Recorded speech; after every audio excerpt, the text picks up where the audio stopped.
منہ پھیر لیتے اور کہتے کہ یہ ایک جادو ہے جو گزر جانے والا ہے، اور انہوں نے جھٹلایا اور اپنی خوشیوں کی پیروی کی، اور ہر کام انجام کو پہنچنے والا ہے۔ اب بلا شبہ یقیناً ان کے پاس کئی خبریں لائی گئیں جن میں ہار باز آنے کا سامان تھا۔ کاش ڈرائی کی بات ہے، پھر بھی ڈرانے والی چیزیں کوئی فائدہ نہیں دیتی، سو ان سے منہ پھیر لے۔ جس دن پکارنے والا ایک ناگوار چیز کی طرف بلائے گا، ان کی نظریں جھکی ہوں گی، وہ قبروں سے نکلیں گے جیسے وہ پھیلی ہوئی ہڈیاں ہوں، پکارنے والے کی طرف سے گردن اٹھا کر دوڑنے والے ہوں گے۔ کافر کہیں گے یہ بڑا مشکل دن ہے، ان سے پہلے نوح کی قوم نے جھٹلایا تو انہوں نے ہمارے بندے کو جھٹلایا، اب انہوں نے کہا دیوانہ ہے اور جھڑک دیا گیا، اور تو اس نے اپنے رب کو پکارا کہ میں مغلوب ہوں سو تو بدلہ لے۔ تو ہم نے آسمان کے دروازے کھول دیے ایسے پانی کے ساتھ جو زور سے برسنے والا تھا، اور زمین کو چشموں کے ساتھ پھاڑ دیا تو تمام پانی مل کر ایک ہو گیا اس کام کے لیے جو طے ہو چکا تھا، اور ہم نے اس سے نعمتوں اور منتوں والی کشتی پر سوار کر دیا، پھر ہماری آنکھوں کے سامنے چل رہی تھی اس شخص کے بدلے کی ہاتھی جس کا انکار کیا گیا تھا، اور بلا شبہ یقیناً ہم نے اسے ایک نشانی بنا کر چھوڑا تو کیا ہے کوئی نصیحت حاصل کرنے والا؟ پھر میرا عذاب اور میرا ڈرانا کیسا تھا، اور بلا شبہ یقیناً ہم نے قرآن کو نصیحت کے ساتھ آسان کر دیا تو کیا ہے کوئی نصیحت حاصل کرنے والا؟ عاد نے جھٹلایا تو میرا عذاب ہے اور میرا ڈرانا کیسا تھا، بے شک ہم نے ان پر ایک تند آندھی پھینکی ایسے دن میں جو دائمی نحوست والا تھا، لوگوں کو اکھاڑ پھینکتی تھی جیسے وہ اکھڑی ہوئی کھجوروں کے تنے ہوں، پھر میرا عذاب ہے اور میرا ڈرانا کیسا تھا، اور بلا شبہ یقیناً ہم نے قرآن کو نصیحت کے لیے آسان کر دیا تو کیا ہے کوئی نصیحت حاصل کرنے والا؟ سمود نے ڈرانے والوں کو جھٹلا دیا، بس انہوں نے کہا کہ ایک آدمی جو ہم سے ہے اکیلا، ہم اس کے پیچھے لگ جائیں، یقیناً ہم تو اس وقت بڑی گمراہی اور دیوانگی میں ہوں گے۔ کیا یہ نصیحت ہمارے درمیان میں سے اسی پر نازل کی گئی ہے؟ بلکہ وہ بہت جھوٹا ہے، متکبر ہے، ان قریب وہ کل جان لیں گے کہ بہت جھوٹا اور متکبر کون ہے۔ بے شک ہم یہ اونٹنی ان کی آزمائش کے لیے بھیجنے والے ہیں، سو ان کا انتظار کرنا اور اچھی طرح صبر کرنا، اور انہیں بتا دے کہ یہ پانی ان کے درمیان تقسیم ہوگا، بیٹے کی ہر باری پر حاضر ہو جائے گی۔ تو انہوں نے اپنے ساتھی کو پکارا تو اس نے اسے پکڑا، بس پونچھیں کاٹ دی، تو میرا عذاب ہے اور میرا ڈرانا کیسا تھا۔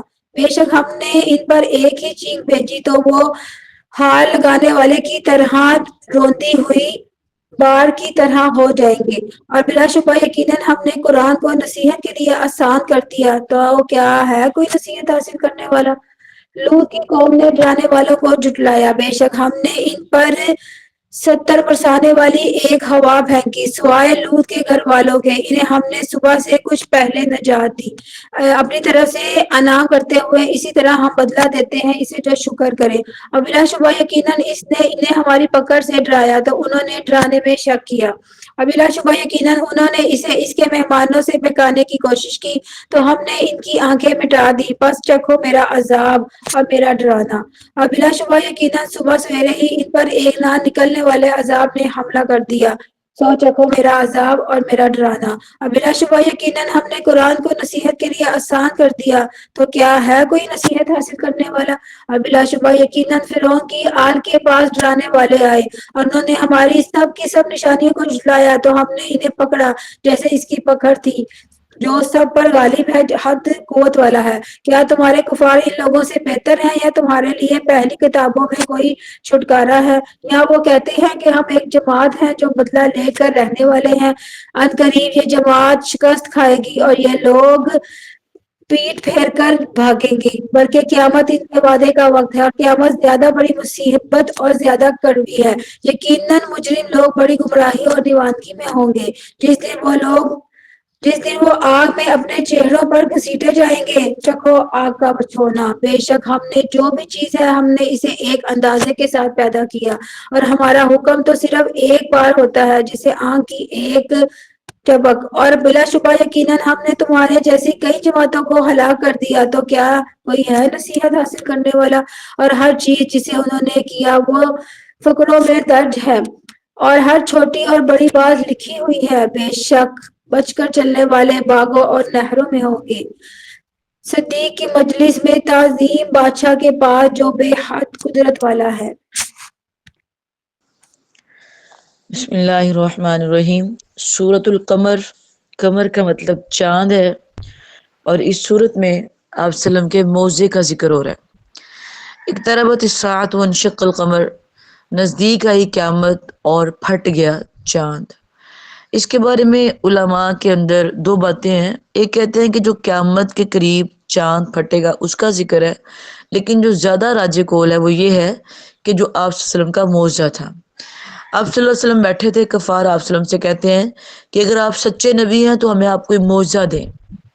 تو آپ کو پتہ ہے یہ کفار کا شیوا ہے، وہ اکثر آپ سے معجزہ مانگتے تھے، تمام انبیاء سے مانگا گیا۔ تو پھر اللہ تعالیٰ نے کہا تھا کہ نبی ان سے کہہ دو کہ اگر یہ معجزہ لینے کے بعد نہیں مانتے تو پھر ڈبل عذاب ہوگا۔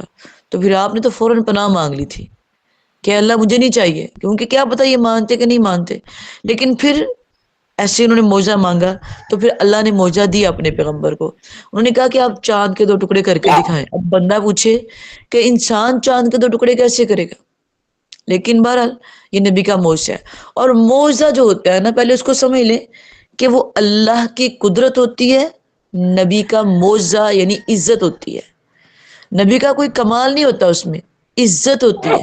اکثر آپ کو پتہ چلے گا لکھا ہوتا ہے اللہ کا معجزہ، اللہ کا معجزہ نہیں ہوتا، معجزہ نبی کا ہوتا ہے۔ اللہ کی قدرت، نبی کا معجزہ، ولی کی کرامت، ٹھیک ہے؟ ولی کی کرامت اور نبی کا معجزہ، اس میں ان دونوں کا اپنا کوئی کمال نہیں ہوتا، کمال اللہ کا ہوتا ہے، ان دونوں کی عزت ہوتی ہے۔ ولی نے دعا کی ہے، اللہ نے قبول کر لی، یا اس نے کوئی بات کہہ دی، اللہ نے پوری کر دی۔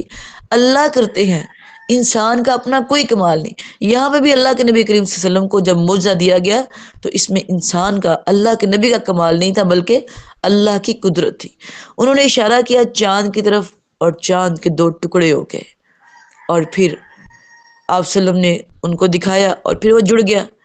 تو پھر کیا کہتے ہیں کہ اس کے بعد اکثریت لوگ جو باہر کے علاقوں میں تھے انہوں نے بھی دیکھا کہ چاند کے 2 ٹکڑے ہو گئے۔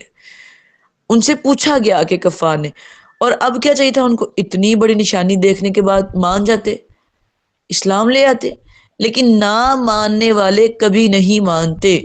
جس نے ماننا ہے اس کو معجزوں کی ضرورت نہیں ہے، اس کے لیے قرآن سب سے بڑا معجزہ ہے۔ جسے نہیں ماننا اس نے سوال ہی کرنا۔ اب کیا کہتے ہیں آگے سے، وَإِن يَرَوْا آيَةً يُعْرِضُوا وَيَقُولُوا سِحْرٌ مُسْتَمِرٌّ، جب دیکھا تو کہتے لو جی اس نے ہماری آنکھوں پہ جادو کر دیا، یہ تو جادوگر ہے۔ تو اللہ تعالیٰ کہتے ہیں میرے پیغمبر آپ ان کو دیکھیں جب یہ قبروں سے اٹھائے جائیں گے، جیسے ٹڈیاں ہوتی ہیں نا، ٹڈیاں اڑ رہی ہوتی ہیں، ایسے قبروں سے نکلیں گے۔ چھوڑ دو ان کو ان کے حال پہ، سمجھانا تیرا کام تھا، نہیں ہدایت پکڑتے تو ان کی مرضی ہے۔ اس کے بعد اللہ تعالیٰ کہتے ہیں کہ تم نے نہیں دیکھا نوح کا، عاد کا، سمود کا، سارے انبیاء کے ذکر کرنے کے بعد کیا کہتے ہیں، فہل میں مدکر، کیا ہے کوئی نصیحت پکڑنے والا، کیا ہے کوئی ڈرنے والا؟ کہ نوح کی قوم پہ کیسے عذاب آئے، موسیٰ کی قوم پہ، اور کیسے کیسے انبیاء کی قوموں پہ عذاب آئے پہلے۔ فَكَيْفَ كَانَ عَذَابِي وَنُذُرِ، بار بار کہتا ہے کیسا تھا میرا ڈرانا، کیسا تھا میرا عذاب، کیسا تھا میرا عذاب، کیوں کہہ رہا ہے بار بار؟ تاکہ ہم لوگوں کو ہدایت آ جائے، ہم لوگ ہدایت پکڑ لیں، کفار مکہ ہدایت پکڑ لیں۔ فرمایا اگر نہیں پکڑو گے تم بھی تو ان قریب تم بھی جان لو گے کہ رب کا عذاب کیسا ہے۔ وَلَقَدْ أَنذَرَهُم بَطْشَتُنَا فَتَمَارَوْا بِالنُّذُرِ، اس کا ڈرانا، اس کی پکڑ بہت ہی سخت ہے، اس کا ڈرانا اور اس کی پکڑ بہت ہی سخت ہے۔ آپ دیکھتے ہیں کہ دنیا میں کوئی بندہ نا بڑا ظلم کرتا ہے، بڑا ظلم کرتا ہے وہ لوگوں پہ، تھک جاتے ہیں لوگ، اس سے کچھ نہیں ہوتا، وہ خدا بنا بیٹھا ہے۔ لوگ کہتے ہیں یہ اتنا ظالم، ایسے کوئی نہ کچھ ہوتا ہے، لیکن جب اس کی پکڑ آتی ہے نا اللہ کی طرف سے، پھر وہ ایسی بیماریوں میں مبتلا ہوتا ہے، ایسے عذابوں میں مبتلا ہوتا ہے کہ اس کی سوچ بھی نہیں ہوتی۔ پھر کدھر جاتی ہے اس کی جوانیاں، اور کدھر جاتے ہیں اس کے نوکر، اور کدھر جاتے ہیں اس کے پیسے۔ ہر چیز بھی کسی پہ اتنا ظلم نہ کیا کرے کہ آپ بعد میں اس کو بھگت نہ سکیں۔ تو اللہ تعالیٰ اس صورت میں بار بار پرانی پہلی قوموں کا ذکر کر کے ان کے عذاب بتا کے ہمیں ڈرا رہے ہیں، اور ہم سمجھا رہے ہیں کہ تم لوگ مان جاؤ، کیونکہ اللہ کی پکڑ بہت سخت ہے۔ لیکن جو مان جائیں گے ان کے لیے جنت عدن ہے، نہروں والی جنت ہے، اور وہ بہت اچھا مقام ہے۔ سورۃ الرحمن بسم اللہ الرحمن